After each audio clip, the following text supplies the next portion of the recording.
a very special Mother's Day edition of Locked On Bama from two guys who are pretty acquainted to being called mothers for a completely another reason. Locked On Bama, your daily podcast on the Alabama Crimson Tide, part of the Locked On Podcast Network, your team every day.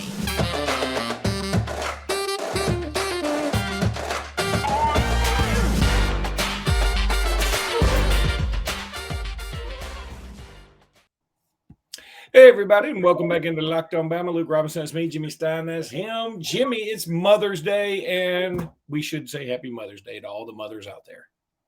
We do. Happy Mother's Day to our moms and y'all's moms and just a whole bunch of moms. And, of course, all the mothers of all of the great athletes at the University of Alabama. Correctamundo. Anyway, Jimmy, we're going to keep going with your very famous roster countdown. You have now reached, and you're going to have to help me, let me know which number this is, but we're at Olaus Alinen. Alinen, right? I'm saying that correctly, right? Olaus Alinen. All right. His name looks like a word jumble, so it's kind of on him. It'd be much better if they had just gone with John Smith, but they're going with Olaus Alinen, and I will too. Olaus Alinen is a huge, huge human being, and he looks like a Viking. He should have a helmet with horns on it. We have discussed that before. Okay. I can't wait until he pancakes somebody because I don't think we should count his as pancakes. I think we should count them as pillages. And I assume when we go somewhere and went on the road, he will plant a flag and then just claim that land for his. He should.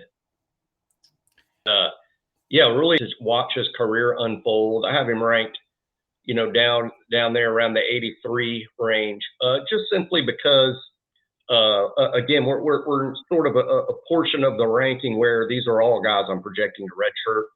The vast majority of offensive linemen redshirt, even though our numbers are a little low. So he could play. He did not rise up to the second team this spring.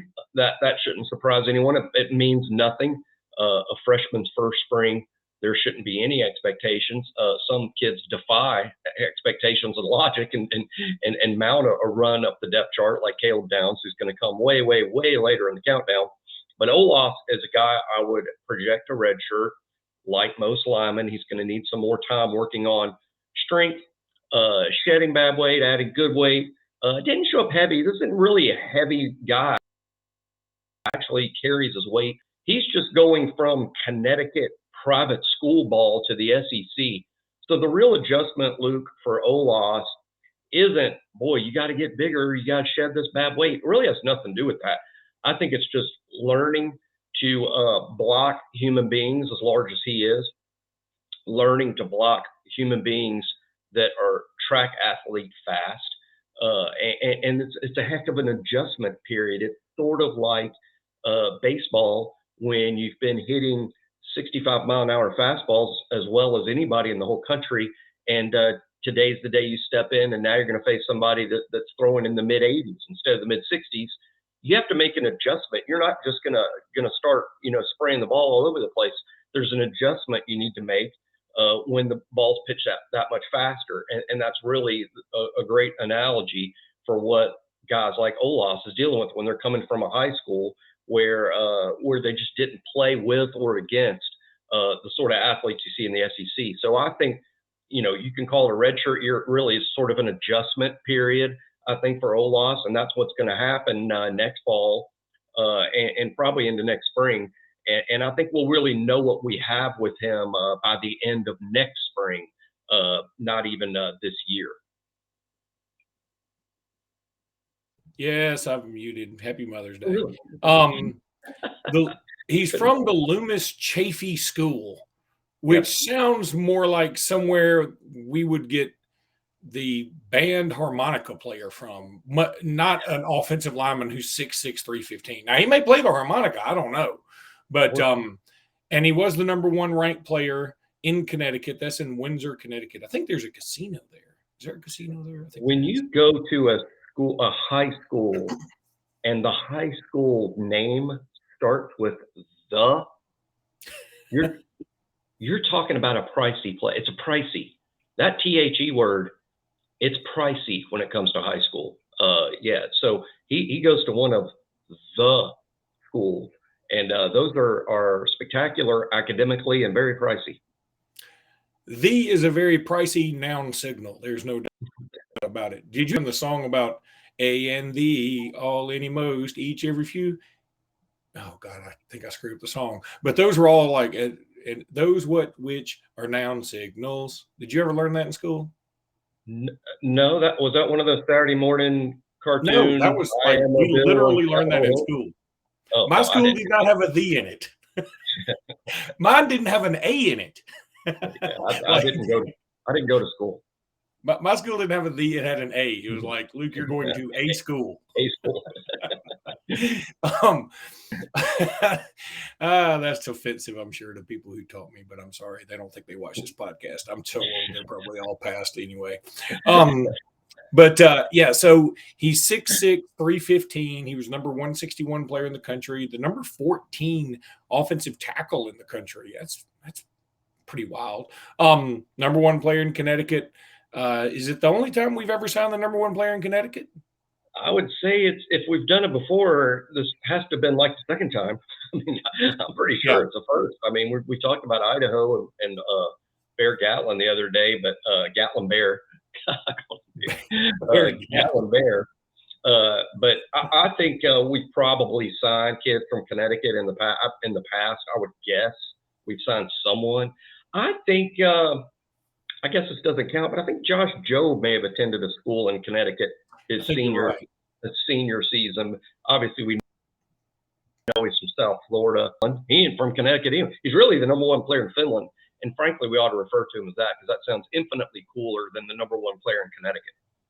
Although there may be more people in Connecticut than Finland. So I think we should do our homework on that one first. Welcome to Locked On Geography. Didn't go to school, so I'm not doing homework. That is true. Jimmy, I need to tell everybody about FanDuel now because, you know, we all love us some FanDuel. I mean, I do. And I would tell you about FanDuel, except I'm looking at the wrong live read. So I'm going to tell you about Built Bar instead. Is that cool? I mean, is that cool with y'all? I'm going to pull an audible. Omaha, Luke read the wrong read. Looking for a delicious snack but don't want all the sugar and calories, then you need the best tasting protein bar ever. That's a Built Bar. You got to go try this if you're like me and you want to make healthier snack choices, but you don't want to compromise on taste. I've got just the thing for you. Built Bars and Built Puffs. Built Bars are healthy and taste amazing. Seriously, they taste so amazing you won't think they're good for you. You got to try them. What makes Built Bars so good? Well, for starters, they're covered 100% real chocolate, not phony chocolate, not screwing around chocolate. Awesome 100% real chocolate. That's right, real chocolate. Only 130 calories and 4 grams of sugar with a whopping 17 grams of proteins. You can get them at Walmart, Sam's Clubs, Amazon's, Lifetime Fitnesses. You can get them at built.com. You can probably get them at a lot of places. But those are just some popular spots where you can go get a Built Bar. Trust me, they are delicious. You'll want one. Go get you one at Walmart, Sam's Club, Amazon, Lifetime, built.com, wherever. You'll get you a Built Bar. You'll love them. You won't regret it. Jimmy, tomorrow we will continue your countdown because these things are fun and they're a lot of fun to talk about. And we're going to continue the countdown right now with Edric Hill, one of the many defensive linemen we signed in this class. Like him a lot. A player out of Kansas City, Missouri, the number 6 player in Missouri this year. Missouri must have had a banner year for him to be the number 6 player in that state. They've got he's the number 190 player in the country at 6'3", 290. The number 22 defensive lineman in the country, and really like him a lot. I think he's underrated, frankly. That's kind of hard to say when he's the number 190 player in the country, but I do think he's a little underrated, and I think he's kind of guy that may not contribute this year, but we may see him a lot in 2024. Yeah, I compare him to Jaron Reed, real similarly sized, and when you watch his high school tape, he sort of reminds me of a couple of traits Jaron has. I think one thing Jaron did really well, and I guess that's probably why it makes me think of Edric so much, is playing with great leverage. Gets low, gets under an offensive. They both move offensive linemen very easily, and it's really leverage as opposed to just flat, incredible brute strength. It's really the leverage they create. I like Edric a ton, like Luke. I think he's going to be a really good player at Alabama. It's just that Alabama has 15 defensive linemen for 3 spots. As we know, Alabama plays fewer defensive linemen now. I think nickel round this year, we just won't use it as much as we did last year. But in nickel rabbit, we're only playing 2 defensive linemen at a time. So there's no real reason to play beyond 6 or 7 defensive linemen with your first team. And because we have 15 and 3 of them, well, actually 4 of them are true freshmen. I think 3 of them will redshirt, and 1 of them is just too good to keep off the field. And we'll get to him much later in the countdown. But I still project Edric to redshirt. He's a guy, Luke, that had our numbers look different. If this guy had to play, if he was forced to play, if we like, boy, we really need another body, I think he'd be fine as a true freshman. I think he could play and handle it. And I think he might even be a little ready to play. There's just not enough room to justify. I mean, why not redshirt someone as opposed to playing them, 3 or 4 snaps a game of decided games? There's just no reason to do that. So I suspect he will redshirt. And that's great. Linemen need to redshirt. Who knows if he'll stick around actual 5 years. But if he does, we know he's going to be a better player in 2027 than he is in 2023. So every reason in the world to redshirt an interior lineman like him. But I like him a ton. Again, I compare him to Jaron Reed. He was on the team this spring, went through spring practice, quiet spring, didn't really create a lot of buzz, but that doesn't mean anything. That means absolutely nothing. Don't adjust your expectations for Edric Hill because he was sort of quiet this spring. The only defensive lineman, freshman anyway, that had a real noisy spring was James Smith. And again, we'll get to him much later in the countdown because he's a guy I actually project to play with the first team. He's just so good you can't keep him off the field. But Edric is just more typical. But you know what a typical SEC lineman is? Really good, really good. So that's Edric, and we'll probably know what we have with him, I would say next spring, but it won't surprise me at all, Luke, if this guy isn't ready to be a member of the first team rotation in 2024. You bring up something, and I think about this all the time, and I mean, this is not certainly unique to Edric Hill and James Smith or whatever, but let's say that you're Edric Hill, or you're the number 190 player in the country. I mean, if you go practically anywhere other than Alabama, Georgia, Ohio State, maybe LSU or something, you're going to be counted on to play immediately. I mean, like, there's no doubt, right? So you come to Alabama, and there's a James Smith who's like just ripping and roaring, and just he's a beast. Doesn't mean Edric Hill won't be a beast. What it means is that James Smith is just a little bit ahead of him right now. Their ceilings may be the exact same. Heck, Hill's may be higher. But I think that's the beauty of Saban. That's the real beauty in his coaching, is he's able to get some of these guys, especially now in this transfer age, to be like, you just hang on. Just hang on. I know you look out there now and you're like, oh my God, why am I not like that? Just give it a minute. I mean, I think that really goes undersold. I mean, you got to convince them. Yeah, you make a great point about this. Had Edric stayed home and played for Missouri, I personally believe, just like you said, I think he would have played this fall at Missouri and quite a few snaps and would be practically a certain starter going into year 2. But what Nick Saban talks these kids into doing logically, and I'm not taking a shot at Missouri at all here. I'm promoting Nick Saban's Alabama when I say, hey, Edric, after 4 years, where are you better after 4 years? After your college experience is completed, where were you better served at Alabama, where it was harder to get on the field, where the competition was so much greater, where you had to redshirt, all these things. But were you greater served by your experience at Alabama? And I think when you look at Alabama's success in the draft, that explains that, right? I mean, yeah, you do have to be more patient. Yeah, it is harder to get on the field, but the rewards speak for themselves when you're talking about Alabama getting double-digit guys drafted every single season. There's an old saying, what is it? It's better to have loved and lost than never have loved at all.